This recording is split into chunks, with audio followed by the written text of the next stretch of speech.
Welcome to Daily Fix Guide, and in this video we're going to show you how to set up Gmail and n8n for automation.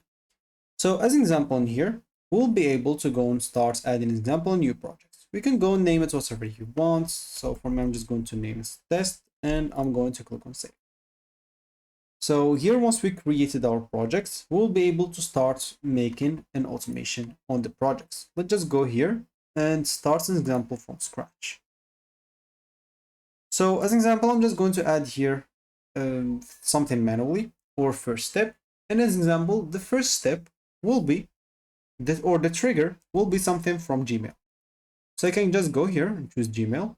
As an example, you can see the triggers that they have here. And of course, they have triggers and actions.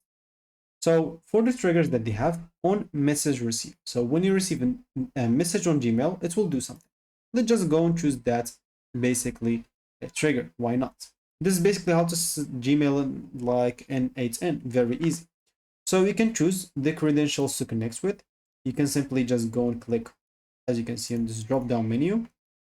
So let me just go and click on close, and you can click on create new credential and click on sign in with Google and just choose your Google account and make sure to allow it. Select all example and everything, then click on continue and it will be connected, as you can see. So okay, account connected, the window will be closed, and yeah.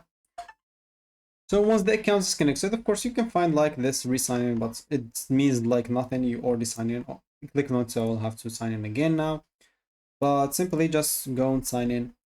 So yeah, now if I go and close this, as an example, my Gmail account is connected now. I can choose the mode. So when I receive a message, example, every minute, every hour, where or when should it check? For example, just do every minute. You can even add another pool as example of time, but for me, I'm just going to remove that. Just go here and remove it. So for the event, message received, it's the only trigger that we have. And of course, we can simplify it, or if you don't want to simplify it, we can add other options. Adding options like an attachment prefix or download attachments. For me, I don't care about that. For the filters, you can choose an example specific like sender, specific search, or specific include like spam and trash. An example, if you want to, you'll be able to do some filters. If you don't want to, you don't have to do it. Then you can go and click on fetch test event. This will basically test the event and see if it's working. If it's working, you'll find node executed successfully. If this node likes executed successfully, you can go back to Canva. And now as an example, here you are. You have your trigger, your Gmail trigger, and this automation example will use the Gmail as a trigger. Of course, you can go and add another action as example in some app, and you can choose always Gmail example here as an action.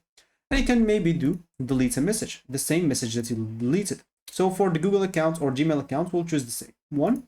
And the message example is going to be the message. So you can choose here delete, and the message ID, you can do whatever you want. And you can go and click on execute step.